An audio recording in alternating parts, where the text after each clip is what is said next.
तुझ्या दर्शनाची आस कधी थांबायची नाही. उभ्या जन्मात विठ्ठला वारी चुकायची नाही.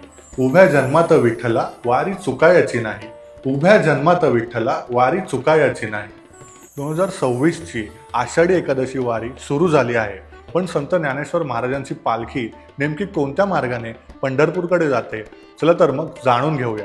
संत ज्ञानेश्वर महाराजांची पालखी आळंदी येथून प्रस्थान करते.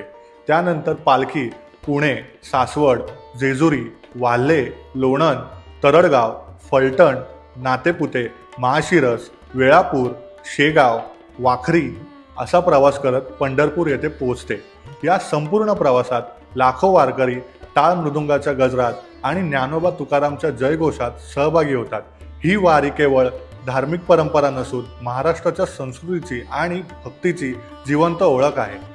आषाढी एकादशी वारी 2026चे अपडेट्स आणि नवनवीन माहिती जाणून घेण्यासाठी जय महाराष्ट्राला फॉलो करायला विसरू नका. जय हरी विठ्ठल.